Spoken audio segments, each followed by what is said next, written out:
صل على سيدنا ومولانا محمد وعلى سيدنا علي وسيدتنا فاطمة وسيدتنا زينب وسيدنا حسن وسيدنا حسين وعلى آله وصحبه وبارك وسلم وبارك. الحمدللہ رب العالمین والصلاة والسلام علی سید الانبیاء والمرسلین.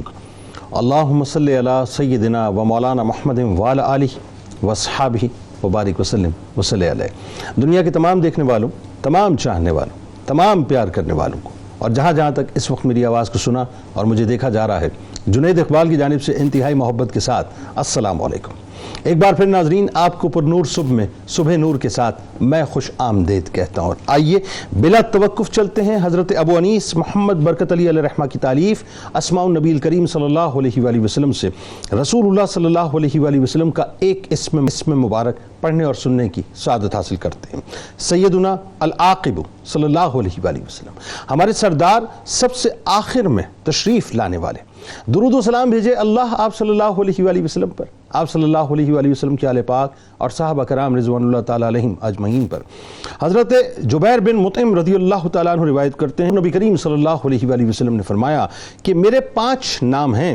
میں محمد اور احمد ہوں، میں ماہی کفر کو مٹانے والا ہوں کہ اللہ تعالیٰ میرے ذریعے سے کفر کو محو کر دے گا، اور میں حاشر ہوں، سب لوگ میری پیروی میں ہی روز محشر جمع ہوں گے، اور میں عاقب ہوں یعنی سب سے آخر میں آنے والا ہوں.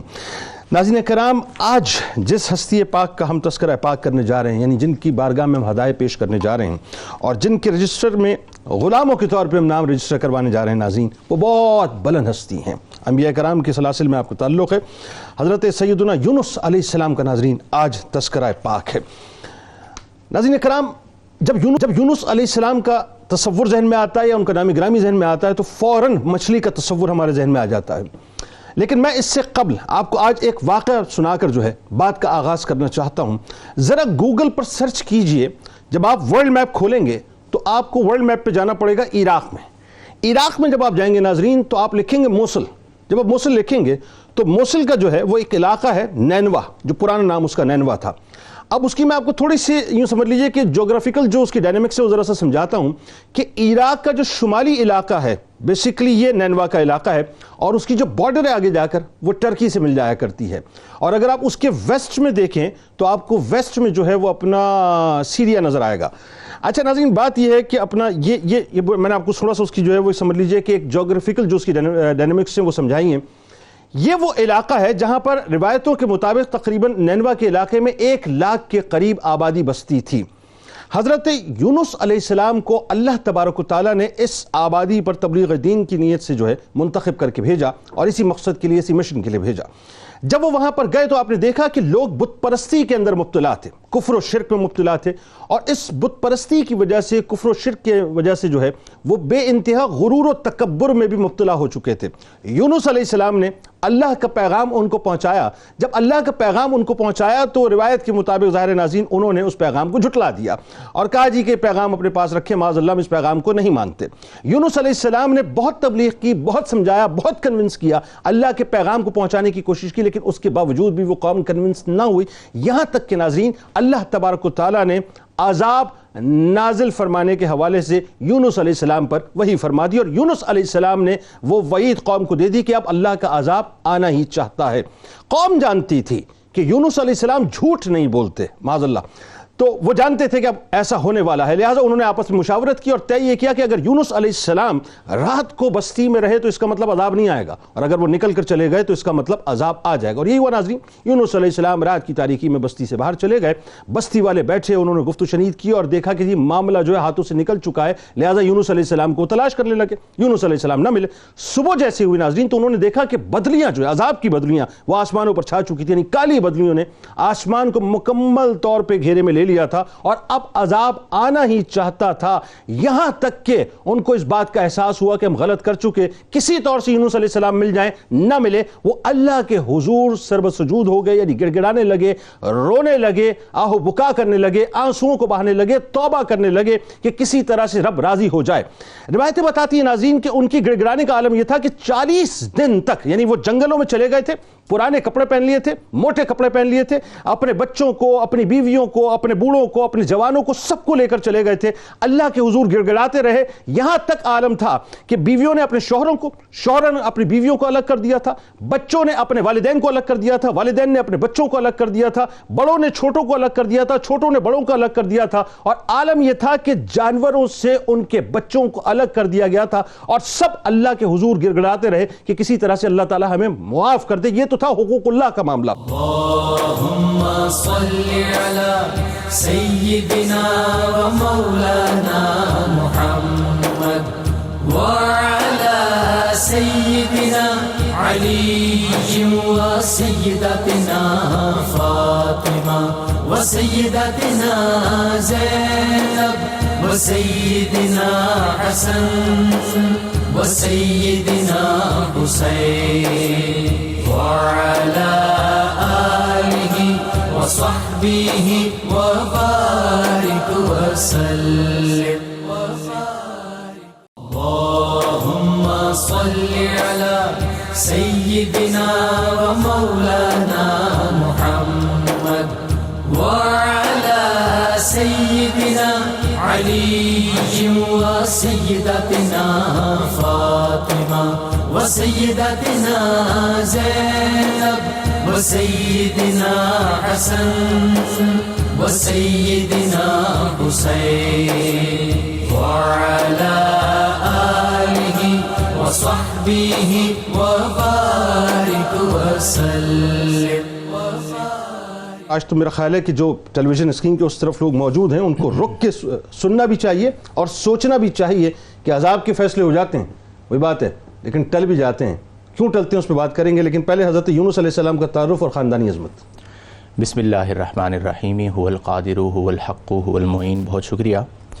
حضرت یونس علیہ السلام اللہ کے وہ برگزیدہ نبی ہیں کہ جن کا ذکر اللہ نے قرآن کریم فرقان حمید میں 6 مقامات پر فرمایا۔ 4 مقامات وہ ہیں جہاں پر آپ کا اسم گرامی یونس آیا، اور 2 مقامات وہ ہیں جہاں پر آپ کو ذُنُّون اور صاحب الحوت کہہ کر مخاطب کیا گیا۔ سورہ نساء میں، سورہ انعام میں، سورہ یونس میں، سورہ صافات میں، سورہ انبیاء میں اور سورہ قلم میں آپ کا ذکر آیا۔ ان میں سے پہلی 4 صورتوں میں چونکہ آپ کا جو اسم ہے اس میں 4 حروف ہیں، یا، واو، نون اور سین، اسی مناسبت سے قرآن میں 4 ہی بار آپ کا نام یونس آیا ہے۔ اگر ہم تاریخ کی کتب میں دیکھیں تو عیسائی جو روایات ہیں اس میں آپ کا نام یونا ملتا ہے، اور ان کتب کے اندر جب یونا لکھا جائے گا تو وہ عربی میں آ کے یونس ہو گیا۔ ٹھیک ہے۔ اور اگر ہم جو عبرانی زبان کو دیکھیں اس کے جو تراجم ہوئے تو وہاں پر لفظ یونس کی جگہ جو نام ملتا ہے وہ یونان ملتا ہے، تو جہاں پر یونان لکھا جائے گا تو اس سے مراد بھی عربی والا یونس ہوگا۔ اور ہمیں جو قرآن اور احادیث میں لفظ ملتا ہے وہ یونس ہے، جسے ہمارے یہاں یونس پڑھا جاتا ہے، وہ غلط ہے۔ قرآن میں بھی یونس ہے، جیسا کہ سورہ یونس 10ویں سورت ہے۔ اللہ تبارک و تعالیٰ نے آپ کا ذکر فرمایا کہ آپ مرسلین میں سے تھے، انبیاء میں سے تھے۔ آپ رضی اللہ تعالی عنہ کو نینوا کی طرف بھیجا گیا، جیسا کہ آپ نے ذکر کیا۔ بیسیکلی یہ ایک بادشاہ حاکم گزرا ہے نینوس، اس نے نینوا کو آباد کیا تھا، اسی نسبت سے یہ نینوا کہلایا۔ اور اس زمانے میں بابل کی ایک دیوی تھی جسے اشتار کہا جاتا تھا، تو جو اشتار کا مندر تھا وہ نینوا میں تھا۔ گویا کہ اس زمانے کے اندر جو شرک کا گڑھ تھا وہ نینوا تھا، اور اشتار کا جو مندر تھا وہ بھی نینوا میں تھا، اور جو وہ قوم تھی وہ بھی آشوریا قوم کہلاتی تھی۔ یعنی اس کا مطلب یہ ہوا کہ وہ شرک کا، کفر کا، بت پرستی کا دارالخلافہ تھا۔ اور اس کی سختی کا اندازہ آپ یہاں سے لگائیں کہ 33 برس آپ نے تبلیغ کی، اور 33 برسوں میں صرف 2 لوگوں نے اسلام قبول کیا۔ اللہ اکبر۔ صرف 2 افراد نے اسلام قبول کیا، اس کے علاوہ کسی نے اسلام قبول نہیں ہے۔ بقیہ سارے واقعات اس کے بعد ہوئے، یعنی یہ وہ عمر تھی جب آپ تقریباً 28 سے 30 برس کی عمر میں تشریف لائے۔ 33 برس آپ آپ نے تبلیغ کی اور 63 برس کی عمر میں مچھلی والا واقعہ. اللہ اکبر. اگر ہم 28 برس میں آپ نے ظاہری طور پہ اعلان نبوت فرمایا. جی ہاں بالکل. ٹھیک. 28 برس کی روایت بھی ہے اور 30 برس کی بھی ہے. تو اگر ہم 30 کو لیں تو پھر 63 سال کا عرصہ بنتا ہے. یعنی سرکار علیہ السلام کی عمر مبارک اور یہاں ریزیمبلنس ہے. اچھا ایک اور چیز یہاں پر کہ یہ وہ زمانہ تھا کہ جہاں پر کثیر انبیاء ہوا کرتے تھے. تو یہ بیسیکلی حضرت الیاس علیہ السلام کا زمانہ تھا. وہ کسی اور علاقے میں بطور نبی موجود تھے. آپ کے جو والد تھے جن کا نام ہے متا، اسے بعض لوگ متی پڑھ رہے ہوتے ہیں، متا پڑھ رہے ہوتے ہیں، حدیث میں اس کا ذکر ہے. نبی کریم صلی اللہ علیہ وسلم نے فرمایا کہ لا ینبغی لعبد ان یقول انا خیر من یونس بن متا، کہ کسی بندے کے لیے یہ جائز نہیں ہے کہ وہ یہ کہے کہ میں یونس بن متا سے بہتر ہوں. اچھا یہاں پر بعض لوگوں کو یہ مغالطہ بھی لگا کہ متا شاید آپ کے والد کا نہیں آپ کی والدہ کا نام ہے. تو اگر ہم بنظر تحقیق دیکھیں تو یہ بھی غلط ہے، کیونکہ آپ کی جو نسبت ہے باعتبار نسب کے وہ والد کی طرف ہے. تو متا جو ہے یہ آپ کے والد کا نام ہے. اگر ہم آپ کے والد محترم کی طرف سے دیکھیں تو آپ کے والد کی طرف سے آپ حضرت ہود علیہ السلام کی اولاد میں آتے ہیں، اور اپنی والدہ کی طرف سے آپ حضرت بن یامین کی اولاد میں آتے ہیں. اور یعنی یوسف علیہ السلام کے جو بھائی تھے. جی ہاں. اور آپ کی جو والدہ ماجدہ تھی وہ حضرت الیاس علیہ السلام کی بڑی محبہ تھیں اور ان کی خدمت میں رہا کرتی تھی. چونکہ بچپن میں آپ کے والد کا انتقال ہو گیا تو آپ جا کے ان کی خدمت کیا کرتی تھی، حتیٰ کہ وہ جہاں جہاں پر مجاہدات کیا کرتے تھے آپ کے والد محترم کو، آپ کی والدہ محترمہ کو ان مقامات کا بھی علم ہوا کرتا تھا، اور آپ ان کی خانقاہ میں ان کا جو مقام تھا وہاں پر جھاڑو دیا کرتی تھی، اور ان کی دعا سے اللہ تبارک و تعالی نے آپ کو زندگی عطا فرمائی. آپ کو جس قوم کی طرف بھیجا گیا قرآن میں اس کا ذکر یوں آیا کہ ہم نے آپ کو 1 لاکھ یا اس سے زائد لوگوں کی طرف نبی بنا کر بھیجا. اب یہاں پر کچھ لوگوں نے ابحاث کی کہ وہ زائد کتنے تھے. تو بعضوں نے کہا 70,000 تھے، بعضوں نے کہا 60,000 تھے، بعضوں نے کہا 50,000 تھے. لیکن حدیث میں ہمیں جو اس کا لفظ ملتا ہے وہ ہے عشرون کہا جاتا ہے 20 کو، 20,000. تو اس کا مطلب یہ ہوا کہ جن کی طرف آپ کو نبی بنا کر بھیجا گیا اس وقت اس قوم کی تعداد 1,20,000 تھی، اور آپ نے ان کو تبلیغ فرمائی، اور پھر اس کے بعد جو آزمائشیں ہیں اس کا ذکر ہوگا. بالکل ٹھیک ہے. بہت خوبصورت ابتدا ہے، اور میں سمجھتا ہوں کہ اب تھوڑا سا سورہ یونس کا بھی حوالہ ساتھ ساتھ مطلب دیتے ہوئے چلتے ہیں آگے اپنا. ڈاکٹر صاحب ابھی بتائیے، یہ جو قوم کو تبلیغ کی غرض سے، اب ظاہر ہے یہ تو اللہ تبارک و تعالیٰ کی وحدانیت کا اقرار کروانے گئے تھے نا، بنیادی طور پر اللہ کا پیغام جو ہے وہ دینے گئے تھے، لیکن قوم نے انکار کیا، اور وہی بات عذاب الہی. تو اب ذرا سر بتائیے کہ جو قرآن اس میں کیا فرماتا ہے، اور بنیادی طور پر جو تبلیغ کا آپ کا انداز تھا وہ کیا تھا؟ تھوڑا سا آپ نے جو نقشہ کھینچا ہے، مزید گفتگو آپ فرمائیے. بسم اللہ الرحمن الرحیم. عمر مبارک تقریباً کوئی 28 سال کے قریب تھی کہ جب آپ کو حکم ہوا کہ آپ نینوا تشریف لے جائیں. اب نینوا میں جو تہذیب آباد تھی جس کی بنیاد شرک پر تھی، شرک پر ان کا اصرار تھا، وہ بنیادی طور پر ایک قبائلی معاشرہ ہے.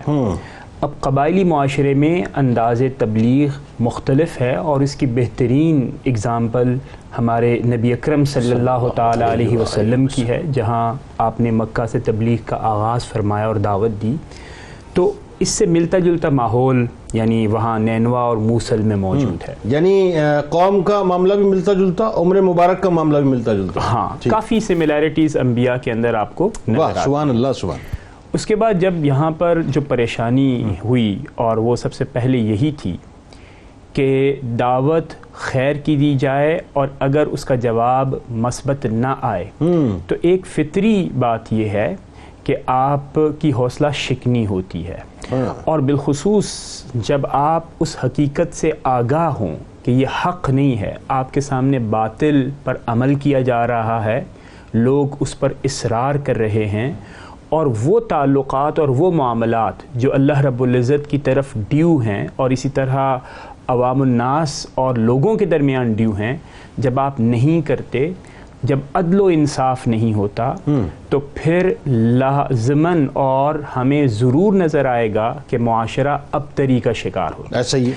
تو مسلسل جہد مسلسل اور با اختلاف روایات، کہیں 7 سال، کہیں اس سے زیادہ، کہیں اس سے بہت زیادہ، جب آپ نے تگ و دو فرمائی اور اس کا جواب اس انداز میں مثبت نہ آیا، تو حضرت یونس علیہ السلام نے اس قوم کو اس حوالے سے آگاہ فرما دیا کہ اگر آپ نے اپنے معاملات میں توازن برپا نہ کیا، اگر آپ نے اللہ رب العزت کی دعوت پر لبیک نہ کہا، نہ اس کے حقوق پورے کیے نہ اس کے بندوں کے حقوق پورے کیے، تو لازمی آپ پر عذاب آئے گا۔ اچھا، اب دوسری بات یہ بھی ہے کہ ہمیں صحیفہ یونا، جس کا ابھی ذکر بھی ہوا یونا کے نام سے، وہ بھی دستیاب ہے ان معنوں میں کہ قرآن کریم کے جو بنیادی مضامین ہیں اور اس کے جو مضامین ہیں، ان میں کافی حد تک ہمیں تطابق یا ان میں ایک ہمیں کوہیرنس اور ہارمنی نظر آتی ہے، ان کے مضامین ملتے جلتے ہیں، جس میں اس حوالے سے ذکر بھی ہے کہ حضرت یونس علیہ السلام کو نینوا یا اہل نینوا کے ہاں بھیجا گیا۔ کیا کہا گیا؟ کہا یہی گیا کہ انہیں آپ شرک سے روکیں اور توحید کی دعوت دیں، اور اس کے ساتھ ساتھ معاملات میں توازن اور عدل و انصاف کی دعوت دیں۔ اور پھر جب ایک مقام آیا کہ حضرت یونس علیہ السلام نے یہ محسوس کیا کہ دعوت اب اس سے زیادہ نہیں کی جا سکتی اور انہیں ایک موقع ملنا چاہیے کہ وہ اپنا تجزیہ خود فرمائیں، تو پھر آپ نے اس اطلاع کے بعد وہاں سے روانگی کا ارادہ فرمایا کہ اب اگر آپ نے قبول نہیں فرمایا تو پھر عذاب آپ کو ضرور آئے گا۔ اور پھر تاریخ نے یہ مشاہدہ کیا کہ لوگوں کو اس بات کا علم تو تھا کہ آپ ایک سچے نبی ہیں، اور اگر آپ نے یہ فرمایا ہے کہ عذاب آئے گا تو عذاب آئے گا، اس پہ بھی یقین تھا۔ تو جب حالات ایسے ہو گئے اور اس کے ساتھ ساتھ وہ علامات آہستہ آہستہ آپ کو نظر آنا شروع ہو گئیں، تو پھر پوری قوم نے یہ طے کیا کہ ہمیں حضرت یونس علیہ السلام کے سامنے سر تسلیم خم بایمانہ کرنا چاہیے کہ ہمیں ان کی دعوت کو قبول کرنا چاہیے۔ لیکن جنید بھائی، جو بنیادی بات ہے وہ یہ ہے کہ ٹائم میٹر کرتا ہے۔ حضرت یونس آپ کے پاس موجود ہیں اور آپ نے کفر اور شرک پر اصرار کیا، تو اس کی کچھ نہ کچھ قیمت آپ کو ادا کرنی پڑے گی۔ تو تاریخ نے دیکھا کہ پھر پوری اجتماع یعنی بالعموم جو معاشرہ ہے، اور آپ نے انٹرویو میں بڑا خوبصورت انداز میں فرمایا کہ وہ صرف اظہار نہیں تھا عقیدے کا کہ ہاں ہم توبہ کرتے ہیں، وہ جو ہمارے ہاں ایک عام ٹریڈیشن ہے کہ بھئی معافی کا میسج آپ نے یہ بھی کر لی اور میسج بھی کر دیا اور آپ نے مجھے معاف نہیں، عملاً آپ نے کیا کہ فرض کریں کہ ایک چیز بلا اجازت آپ نے استعمال کی، کسی کو تکلیف دی، اذیت دی، اللہ کے حقوق تمام کو عملاً مکمل کر کے سچی نیت کے ساتھ اللہ کی بارگاہ میں حاضر ہوئے، تو پھر ہمیں یہ محسوس ہوتا ہے کہ وہ اللہ نے عذاب کو ٹال دیا۔ اچھا، یہاں تیسری ریزیمبلنس آ گئی۔ اب میں دیکھیں نا، ہم تو ظاہر ہے رخ مصطفیٰ صلی اللہ علیہ وسلم کی طرف دیکھتے ہیں کہ آپ یہ دیکھیے کہ یہاں تیسری ریزیمبلنس یہ آ گئی کہ واحد آپ کی قوم ہے جس پر عذاب کا فیصلہ ہو گیا اور عذاب کو ٹال دیا، اور واحد نبی کریم صلی اللہ علیہ وسلم کی امت ہے کہ جس پر عذاب کا فیصلہ بھی نہیں ہے۔ ما کان اللہ لیعذبہم وانت فیہم، اے حبیب جب تک آپ ان کے درمیان موجود ہیں میں ان پر عذاب نازل نہیں کروں گا۔ اچھا جی، اب بتائیے ذرا علامہ صاحب، یہ جو مچھلی والا واقعہ ہے، اب ظاہر ہے قوم طائب ہو گئی، عذاب ٹل گیا، یونس علیہ السلام پھر پلٹ کر آئے، اب وہ جو پلٹ کر آئے وہاں سے ذرا شروع کیجئے معاملے کو اور ذرا لوگوں کو بتائیے، کیونکہ مچھلی والے واقعے میں لوگوں کو بڑا انٹرسٹ ہے سننے میں کہ وہ ہوا کیا تھا۔ بسم اللہ الرحمن الرحیم۔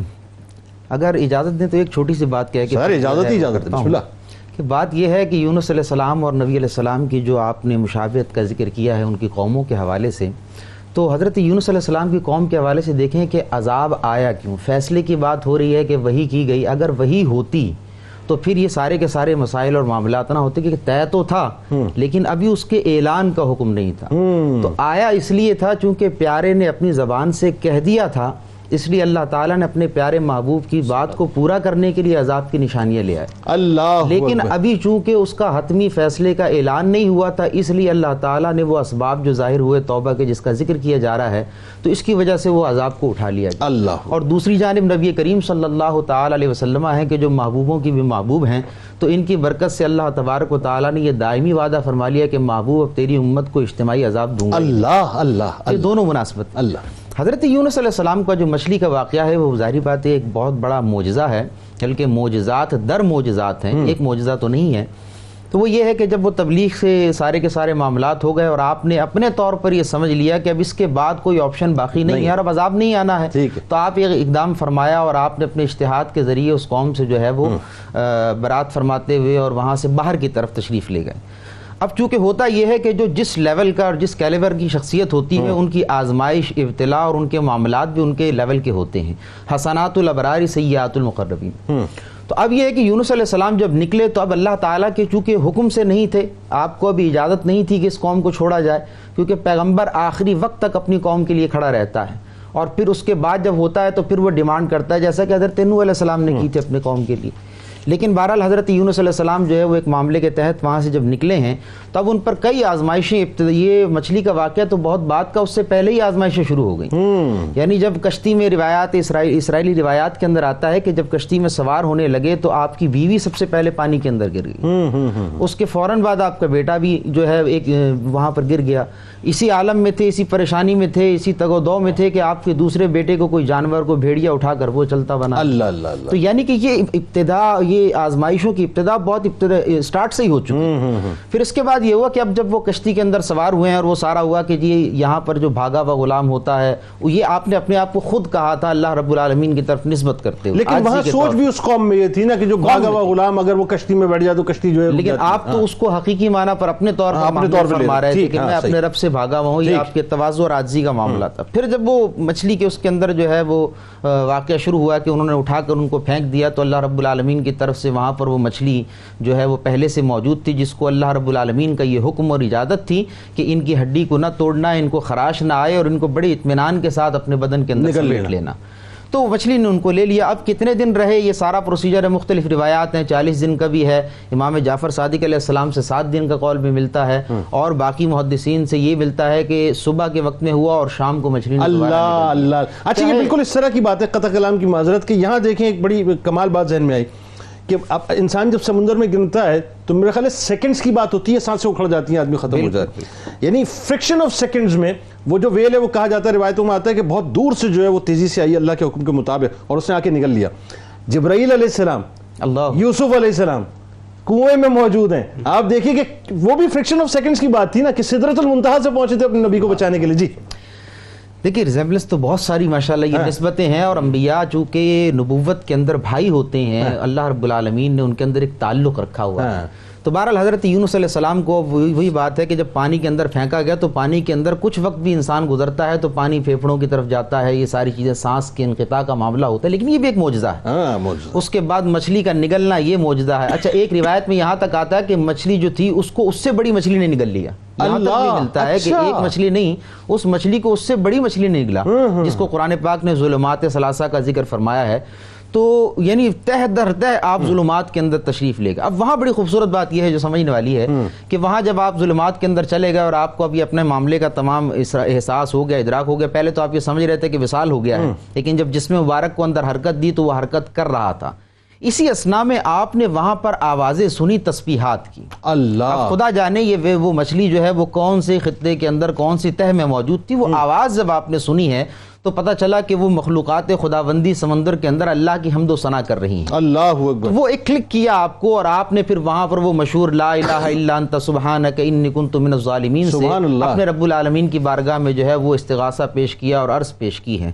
اب یہ جو راز و نیاز کی باتیں ہو رہی ہیں تو فرشتوں کو آسمان پر پتہ چلا ہے، اللہ، وہ حضرت یونس علیہ السلام کی یہ تسبیحات کی آواز کو مچھلی کے پیٹ سے عرش اعلیٰ پر سن رہے ہیں۔ اللہ اکبر، اللہ اکبر۔ لیکن انداز یہ ہے کہ انہوں نے عرض کی یا رب العالمین کہ آج آواز تیرے بندے یونس کی آ رہی ہے لیکن بڑی نامانوس سی اور کمزور سی ہے۔ اللہ اللہ اللہ۔ تو اب رب العالمین نے ارشاد فرمایا کہ میرے بندے پر یہ ابتلا ہے، اس وجہ سے میں نے اس کو وہاں پر قید کر دیا۔ اللہ۔ اب یہاں پر نبی کریم صلی اللہ علیہ وسلم نے ارشاد فرمایا کہ اس مقام پر فرشتوں نے حضرت یونس علیہ السلام کی اس مچھلی کے پیٹ سے باہر آنے کے لیے سفارش کی، درخواست پیش کی کہ باری تعالیٰ اس کے عمل صالح تو روزانہ آتے تھے، اس کے عمل صالح تو صبح شام چڑھتے تھے، اپنے اس بندے پر اتنے سے معاملے کی وجہ سے ایسا کرم، ایسی سختی نہ فرما۔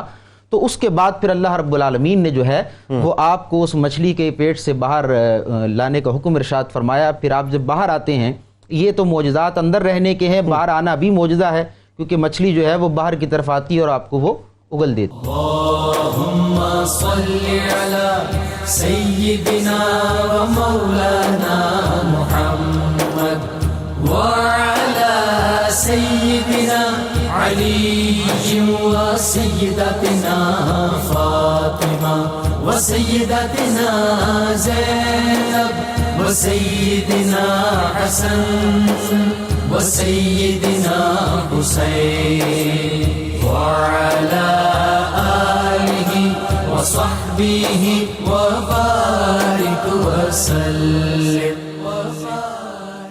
اللهم صل على سيدنا ومولانا محمد وعلى سيدنا علي وسيدتنا فاطمة وسيدتنا زينب وسيدنا حسن وسيدنا حسين وعلى آله وصحبه وبارك وسلم. جی مفتی صاحب بتائیے ذرا سا، ایک تو جو آیت کریمہ کے حوالے سے سوال آیا. اچھا، آیت کریمہ ہمارے یہاں اوراد و وظائف میں بھی لوگ استعمال کرتے ہیں اور اس کو پڑھا جاتا ہے. ایک تو اس کی فضیلت بتائیے، اس کی اہمیت بتائیے، اور اس کی جو ریلیونس بنتی ہے آج ہم کن کن مسائل کے حوالے سے اس کو پڑھ سکتے ہیں. دیکھیں جنید بھائی، بعض چیزیں ایسی ہوتی ہیں کہ جو ظاہراً اللہ کی طرف سے آزمائش ہوتی ہیں لیکن اس میں نعمت چھپی ہوئی ہوتی ہے. جیسا کہ یہ پورا واقعہ ہے کہ حضرت یونس علیہ السلام اللہ کے اذن کے بغیر، حکم کے بغیر اپنی قوم سے چلے گئے، تو اس کے نتیجے میں یہ پورا واقعہ ہوا. یہ ظاہر تھا، لیکن اس کا باطن یہ ہے کہ اسی واقعے کی وجہ سے اللہ نے آیت کریمہ کا تحفہ عطا فرما دیا.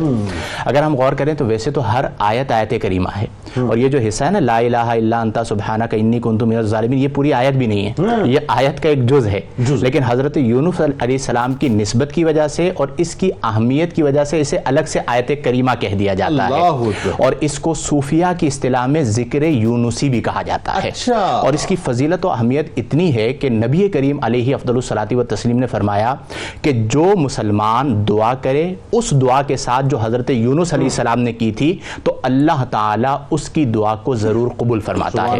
ایک صحابی نے عرض کی کہ یا رسول اللہ، کیا یہ صرف حضرت یونس علیہ السلام کے ساتھ خاص ہے؟ تو آپ نے فرمایا یونس علیہ السلام کے ساتھ خاص ہے اور میری امت کے لیے عام ہے.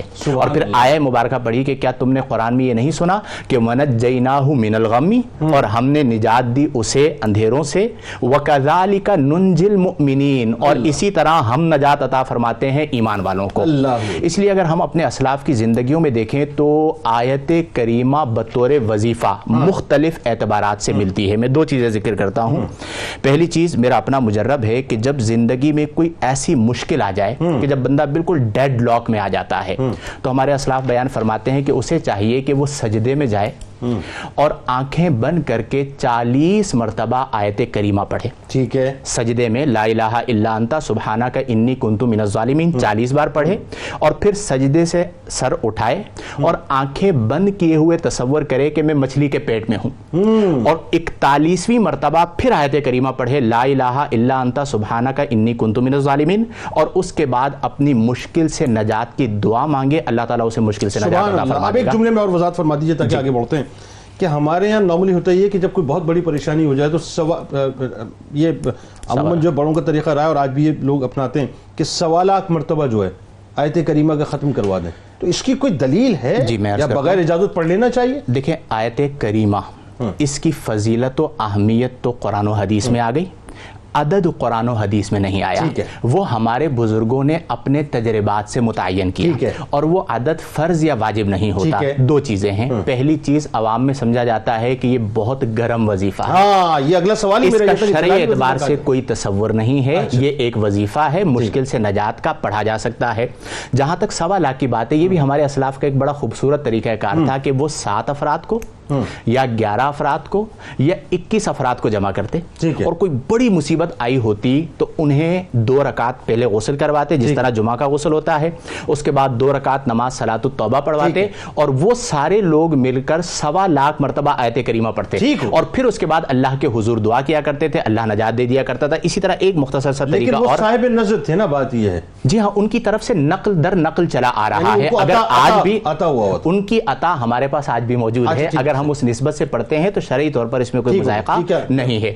تیسری اس میں ایک اور مجرب چیز ہے کہ اگر کسی کے یہاں رشتہ نہ ہو رہا ہو اور وہ قرض میں مبتلا ہو, تو بزرگوں نے 7 دن کا وظیفہ بیان کیا آیت کریمہ کا. وہ یہ ہے کہ آپ 21 مرتبہ درود پاک پڑھیں, ٹھیک ہے, اس کے بعد 100 مرتبہ آیت کریمہ پڑھیں, ٹھیک ہے, اور پھر اس کے بعد یہ آیہ مبارکہ ہے کہ وَنَجَّيْنَاهُ مِنَ الْغَمِّ وَكَذَلِكَ نُنْجِي الْمُؤْمِنِينَ. 3 بار یہ آیت پڑھیں کہ ہم نے انہیں غم سے نجات عطا فرمائی, اور اسی طرح ہم ایمان والوں کو نجات عطا فرماتے اور اپنے سیدھے ہاتھ پر پھونک ماریں اور اپنے چہرے پر پھیر لیں. تو اس کی برکت سے اللہ تبارک و تعالیٰ اس مشکل سے بھی نجات عطا فرمائے گا اور رشتے کی رکاوٹ بھی دور ہو جائے گی. اچھا ڈاکٹر صاحب, اب بڑا اہم ترین فیز اس وقت ہے گفتگو کا, اور میں چاہتا ہوں اس پہ ذرا سا رک کے آپ بھی کلام فرمائیے اور بعد میں انشاءاللہ علامہ صاحب کی طرف بھی چلتے ہیں.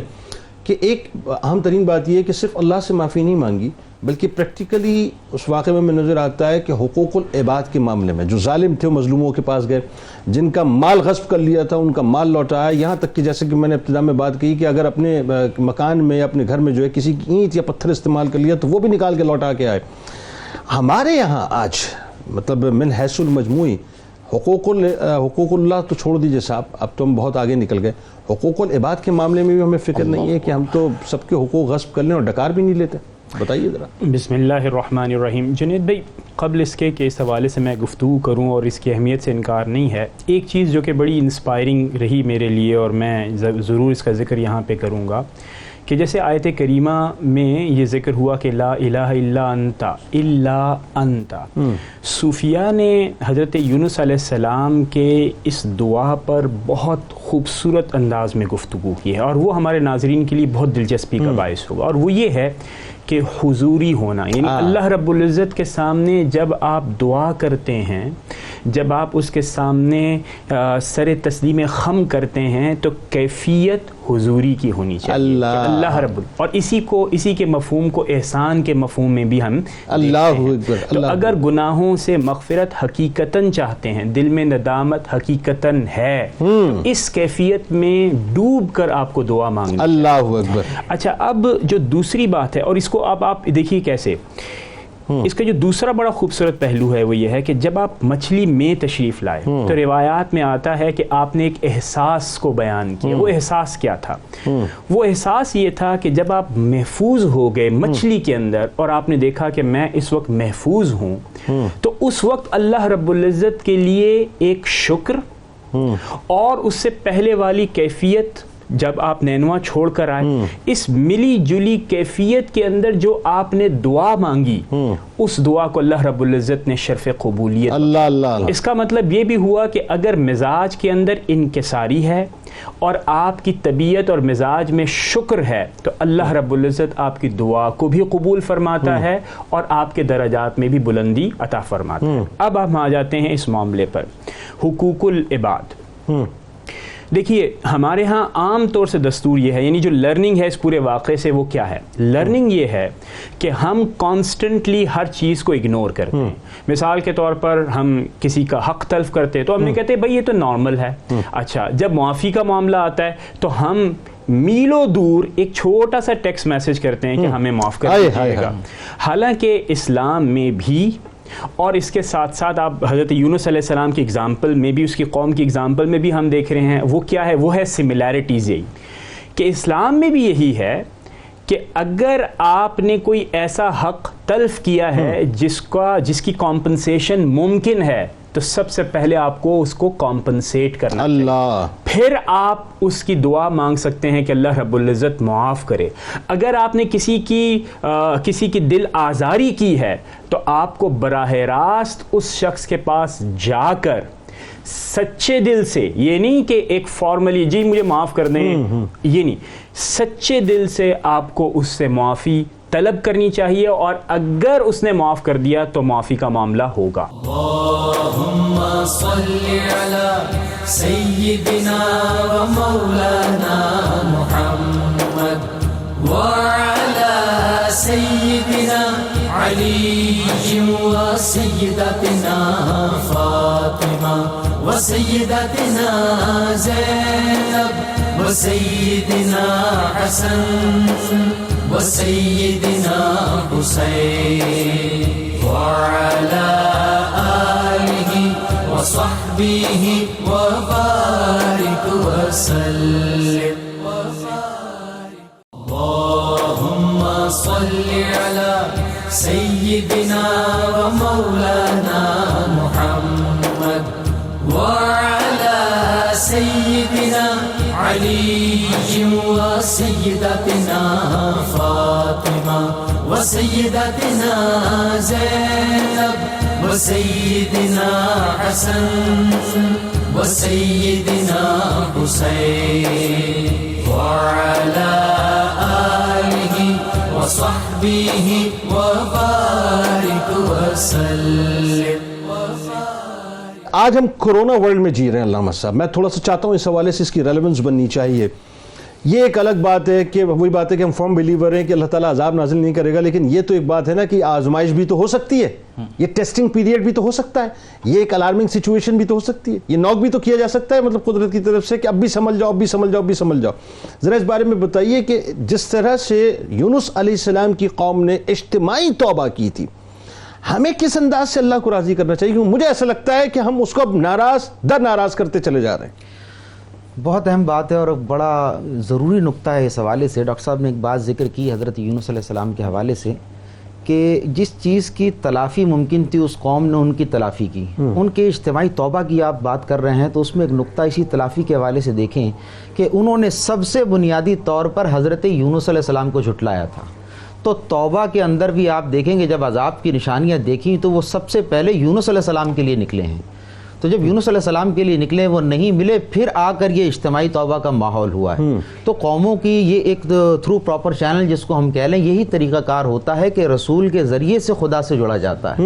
تو آج جو ہمارے معاشرے کے اندر ابتری کا مسئلہ ہے تو کہیں ایسا تو نہیں ہے کہ ہم دیکھیں کہ ہم نے اپنے رسول کریم صلی اللہ تعالی علیہ وسلم کی بالواسطہ یا بلا واسطہ نافرمانیاں شروع کر دی۔ اللہ اکبر۔ دیکھیں بہت ساری چیزیں ایسی ہیں، بہت سارے مسائل ایسے ہیں، کسی نہ کسی قوم میں کوئی ایک آدھ اچھائی ہوتی تھی۔ جیسے یونس علیہ السلام کی قوم میں دیکھیں 1000 برائیاں تھیں لیکن ایک چیز کو مینشن کیا گیا کہ وہ جھوٹ نہیں بولتے تھے۔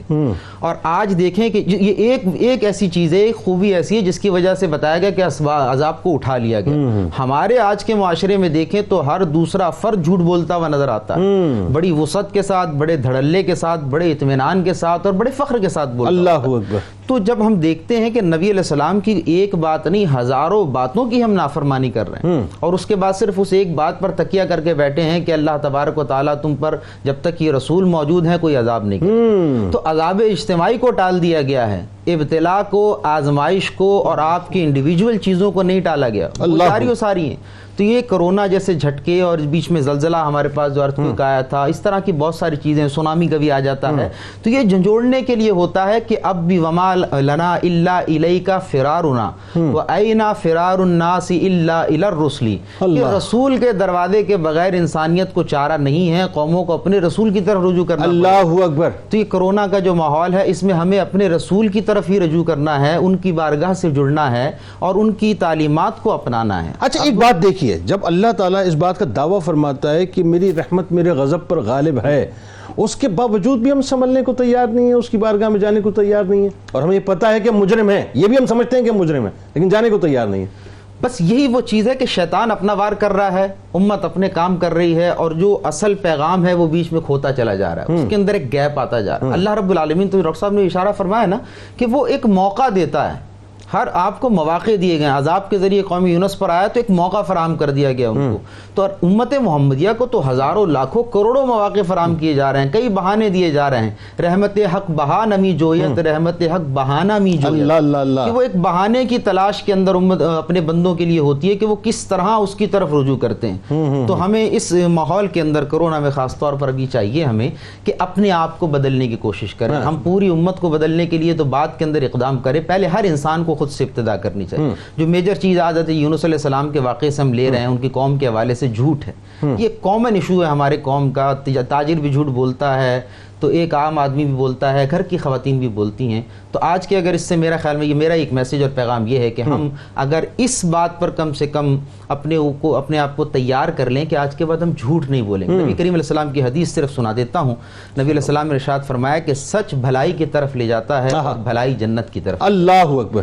اور جھوٹ جو ہے وہ برائی کی طرف لے جاتا ہے اور برائی جو ہے وہ جہنم کی طرف لے جاتا ہے. اللہ اکبر. تو کہیں معاملہ ایسا نہ ہو کہ ہم اپنے انہی اعمال کے اندر گرفتار رہ کر دنیا کے اندر بھی اور آخرت کے اندر بھی ذلیل و خوار ہو جائیں. تو ہمیں اس واقعے سے عبرت لیتے ہوئے, نصیحت لیتے ہوئے کم از کم اپنے اندر سے جھوٹ کے ایلیمنٹ کو جو ہے وہ ختم کرنا. بالکل ٹھیک ہے جی. آپ تینوں احباب کا بہت شکریہ, آپ تشریف لائے. ناظرین کرام, آئیے چلتے ہیں کتاب الشفا کی جانب.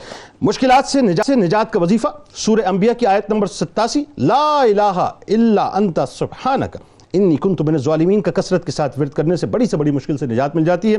حضرت علی کرم اللہ وجہ الکریم کا قول مبارک ہے کہ جس شخص کا یقین کامل ہوتا ہے وہ کامیاب ہوتا ہے, اور جس شخص کا یقین درست ہوتا ہے وہ فائدہ اٹھاتا ہے. اللہم صلی علی سیدنا و مولانا محمد وعلى سيدنا علي وسيدتنا فاطمة وسيدتنا زينب وسيدنا حسن وسيدنا حسين وعلى آله وصحبه